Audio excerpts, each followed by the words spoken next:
안녕하십니까. 오늘 칼빈의 기독교 강연은 제2권 구주 하나님에 대한 지식 제16장 그리스도께서 우리의 구원을 이루는 구속자의 기능을 어떻게 행하셨는가, 그리스도의 죽으심과 부활과 승천에 관한 논의다 라는 제목을 시작합니다. 13절부터 시작하는데요, 네 번째 강의 시작입니다. 그리스도의 부활, 승천, 보좌에 앉으심, 아버지 우편에 앉으심이죠. 이제 죽으심 이후에 부활하신 일이 이어지는데, 이 부활이 없이는 지금까지 논의한 모든, 즉 비하의 사역이죠. 예수님의 낮아지심 사역이죠. 그것이 불완전해진다. 그리스도의 십자가와 죽으심과 장사되심에서 오로지 연약함만이 나타나므로 믿음이 그의 충만한 힘에 이르기 위해서는 이 모든 것을 뛰어넘어야 된다. 그것이 부활이다. 이렇게 칼빈은 말합니다. 그것을 통해서 그리스도의 죽으심이 성취된 것이다. 이제 주님께서 부활하심으로 우리가 하나님과 화목이 되었고, 그가 모든 심판의 보상이 되고, 저주는 제거되고 형벌은 값을 치른 형태가 된 것이다. 이렇게 칼빈은 말합니다. 우리는 그리스도의 죽으심을 통해서가 아니라 예수 그리스도를 죽은 자 가운데서 부활하게 하심으로 말미암아 우리를 산소망하게 하셨다고 말씀하고 있어요. 베드로전서 1장 3절이죠. 예수 그리스도께서 죽음을 이기심으로 우리의 믿음이 참으로 이제 효과가 있음을 확증하신 거죠. 그래서 로마서 4장 25절을 가져왔는데요, 칼빈은 예수는 우리가 범죄함을 인하여 내어줌이 되고 또한 우리를 의롭다 하시기 위해서 살아나셨다. 그러니까 우리는 믿음으로 죄에 대해서 죽고 의에 대해서 하나님을 향해서 사는 것이다. 이렇게 될 수 있죠. 마치 이런 뜻과 같다. 이렇게 칼빈은 말합니다. 그의 죽으심으로 말미암아 죄가 제거되었고 그의 부활하심으로 말미암아 의가 소생하고 회복되었다. 맞는 말이죠. 그리스도께서 죽으신 것으로 마쳤다면, 부활하지 못하셨다면 우리를 죽음으로부터 해방시키실 수 없으신 것이죠.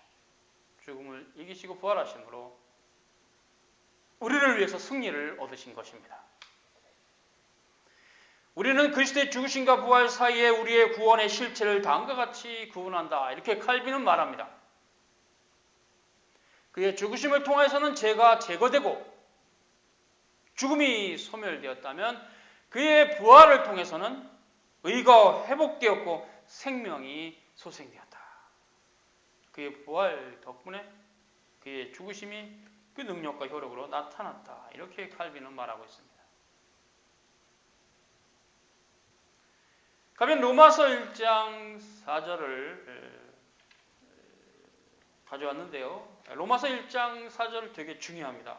왜냐하면 로마서 1장 4절은 그리스도의 3절서부터 시작해서 인성과 신성이 잘 나타나 있어요. 보세요. 이 아들로 말하면 육신으로는 다윗의 혈통에서 나셨고 성결의 영으로는 죽은 자 가운데서 부활하여 능력으로 하나님의 아들로 인정되셨으니 곧 우리 주 예수 그리스도시니라. 이 아들 예수 그리스도죠. 육신을 따라서는 카타사르카, 육신 인성이죠.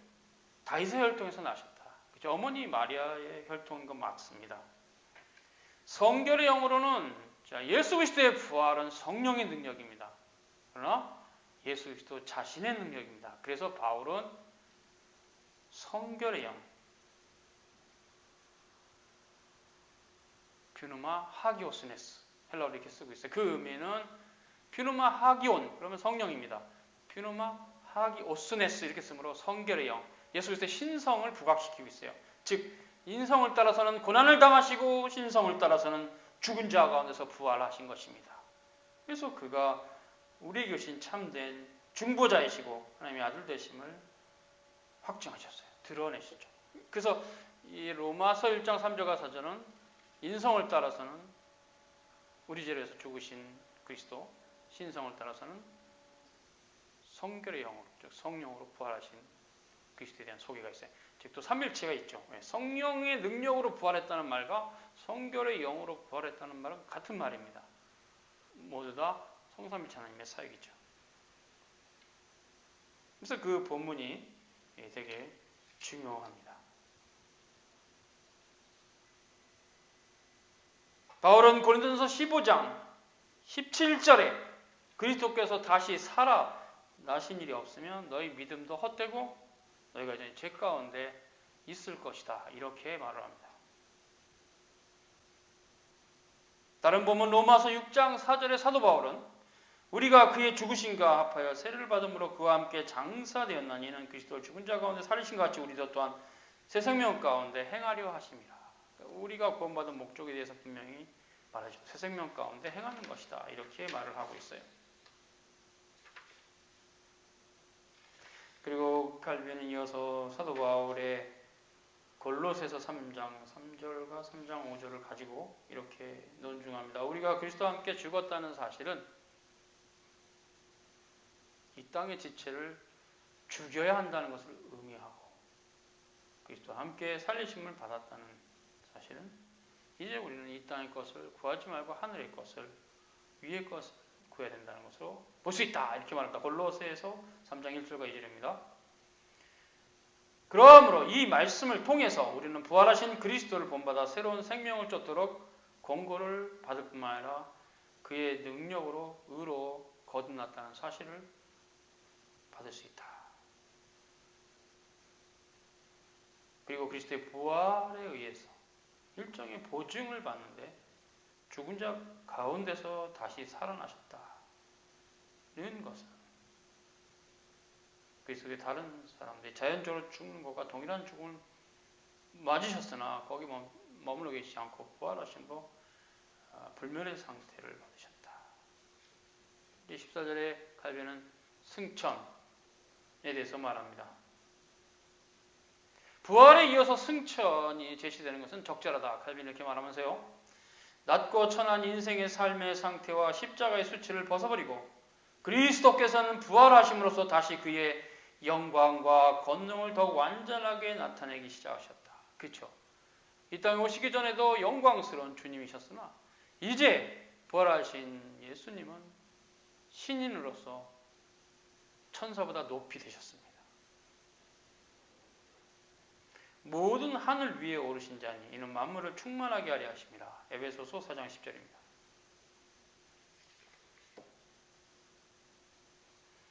그리스도께서 승천하심으로써 자신이 하셨던 약속을 이루셨는데 그 세상 끝까지 우리와 함께 하시겠다는 약속입니다. 마태복음 28장 20절에 있죠.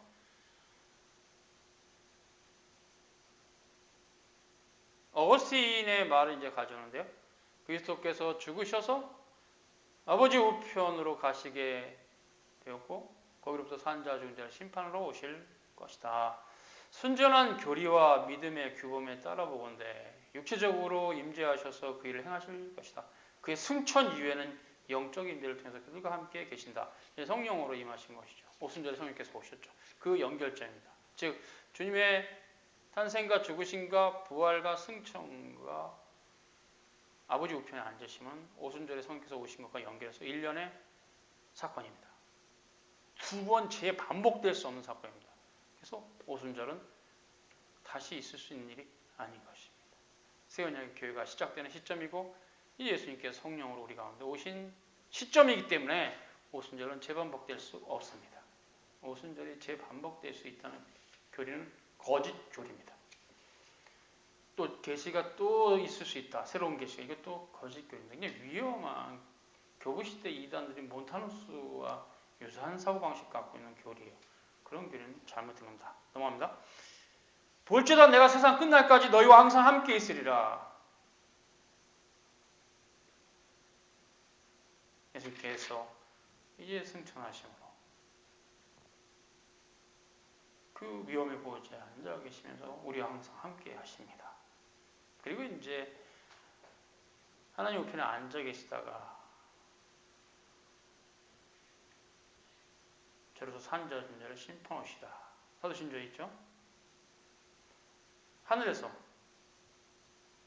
하나님께서 그의 우편에 앉히사 모든 통치와 권세 능력과 주권과 이 세상뿐 아니라 오는 세상 일컫는 모든 이름에 뛰어난 이름을 예수 그리스도에게 주셨다. 에베소서 1장 20절과 빌립보서 2장 9절을 참고하십시오. 그래서 만물을 그분의 발 아래 두었다. 고린도전서 15장 27절. 똑같은 말이죠. 만물을 그 발 아래 복종케 하시고. 에베소서 1장 20절 반복되고 있어요. 성경에서 여러분. 예수께서 하나님 우편에 앉아 계신 목적은 분명합니다. 하늘과 땅의 피조물들이 그의 위엄을 우러러 바라보며 그의 손으로 말미암아 다스림 받으며 그의 명령에 복종하고 그의 권능에 굴복하게 하기 위함이다. 사도들이 그리스도께서 하나님 우편에 앉으셨음을 자주 언급했는데 그들의 의도는 바로 모든 일이 그리스도의 결정이 맡겨져 있음을 가르치고자 한 것이다. 사도행전 2장 30절과 36절, 3장 21절, 히브리서 1장 8절.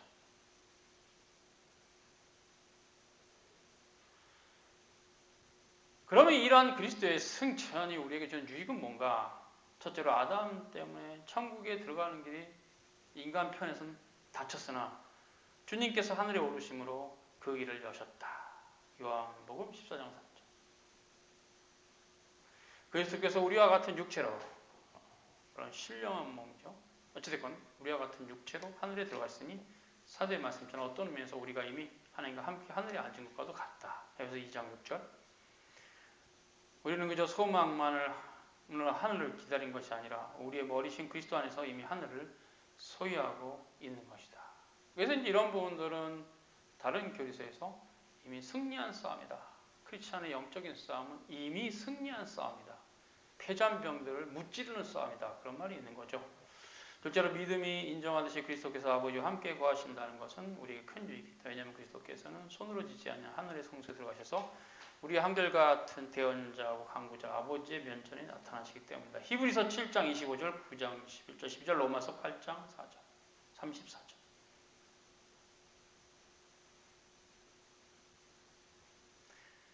셋째로 믿음은 그의 권능을 깨닫는다.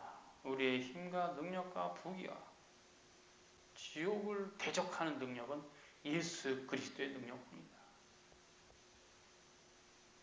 그가 위로 올라가실 때 사로잡혔던 자들을 사로잡으시고 원수들의 것을 다 빼앗으시고 그의 백성을 부유하게 하시며 날마다 영적 풍성함으로 그들을 채워주신다. 칼빈은 말하고 있습니다. 그러므로 그는 하늘 위에 높이 앉으셔서 우리에게 그의 권능을 부어주시고 우리를 영적 생명으로 살리시며 그의 성령으로 우리를 거룩하게 하시고 은혜의 다양한 은사들을 그 교회에게 부어주신다. 그래서 그리스도가 보호하심으로 교회는 음부의 권세가 이기지 못한다. 그리스도께서 온갖 해로운 것에서 교회를 지켜주시고 그의 손의 힘으로 십자가의 능력으로 우리 구원의 원수를 제압하셔서 마지막으로 하늘과 땅 모든 권세를 지으신 것으로 드러나신다. 17절에 칼빈이 이제 재림에 대해서 말합니다. 거기로부터 산 자와 죽은 자를 심판을 오시리라. 사도신경이 있죠. 그리스도께서는 그의 백성들에게 자신의 권능을 분명하게 증거하셨습니다. 이 땅에서는 그의 나라가 말하자면 육체의 비천한 가운데 숨겨져 있고 그러므로 그리스도께서 마지막 날에 드러내실 그 눈에 보이는 그리스도의 임재를 믿음으로 바라보는 것이 옳은 것이다. 하늘로 올리심을 본 그대로 그가 하늘로부터 강림하실 것이기 때문이다. 관련 구절은 사도행전 1장 11절, 마태복음 24장 30절. 예수 그리스도께서 하나님 나라의 위엄으로 영원한 생명의 광채로 하나님 신성의 권능으로 다시 오실 것입니다. 천사들의 호의를 받으며 그래서 우리는 그 날을 기다리는 명령을 받은 것입니다. 예수 그리스도께서 오셔서 양과 염소를 택한 자들과 버림받은 자들을 분리하실 것이며 마태복음 25장 31절에 33절 산 자든 죽은 자든 어느 누구도 그의 심판을 피하지 못할 것입니다. 그래서 저리로서 산 자 죽은 자를 심판하시라 이런 사도신조의 신앙 고백이 있죠. 나팔 소리가 땅끝에서부터 들릴 것이요 그 소리로서 모든 사람들이 그 심판대 앞에 소집될 것이다. 데살로니가전서 4장 16절과 17절에 그때 이제 칼빈은 고린도전서 15장 51절에 우리가 다 잠잘 것이 아니요 순식간에 호련히 다 변화될 것이다. 신령한 몸으로 그리고 호인잔치 참여한다. 이렇게 말하죠. 그래서 그리스도 안에서 죽은 자들이 먼저 일어나고 살아있는 우리가 그 다음에 구름 속으로 끌어올렸죠. 공중에서 주를 영접하게 될 것이다. 데살로니가전서 4장 16절 17절. 결론입니다. 오직 그리스도뿐이다. 아멘. 우리의 구속자께서 심판자이신 살아계신 그가 이제 심판권을 아버지로부터 받아서 마지막 때에 심판하실 것입니다. 복음의 약속을 믿고 살아가는 신자들의 삶의 소망은 예수 그리스도뿐입니다. 예수 그리스도 외에는 소망이 없습니다. 아버지께서 아들에게 모든 심판을 맡기심으로써 아들을 존귀하게 하신 목적은 바로 심판에 대한 두려움으로 떠는 그의 백성들을 보살피기 위하십니다. 이렇게 말하고 있어요. 칼빈은 19절에 그리스도만이 모든 축복의 근원이다. 우리의 구원의 총체가 각 부분이 그리스도 안에 있다는 사실을 안다면 아무리 작은 부분이라도 그것을 그 이외의 다른 곳에서 찾으면 안 된다. 우리가 구원을 찾는다면 예수 그리스도 이름으로부터 찾아야 된다. 성령의 다른 은사를 구한다면 그리스도의 기름 부으심에서 찾아야 된다. 능력을 구한다면 그리스도의 통치에서 찾아야 된다. 순교를 구한다면 그리스도의 잉태되심에서 찾으며 온유함을 구한다면 바로 그의 탄생에서 찾아야 된다. 그가 탄생을 통해서 모든 점에서 우리와 같이 되셨어도 죄는 없으시다. 그래서 예수 그리스도께서 우리의 모든 고통을 체휼하셨는데 체휼 그것을 칼빈은 우리의 고통을 직접 느끼기를 배우신 것이다. 히브리서 5장 2절입니다. 만약 우리가 구속을 구한다면 그의 고난에 있고 죄사함을 구한다면 그의 정죄하심을 극복하신 그 은총이 있고 저주를 면하고자 한다면 그리스도의 십자가를 붙잡아야 된다. 갈라디아서 3장 13절입니다. 죄에 대한 보상은 그리스도의 희생, 정결함은 그리스도의 보혈,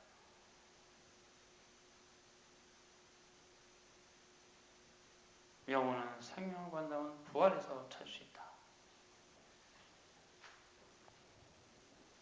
모든 종류의 선이 히브리어 토부죠.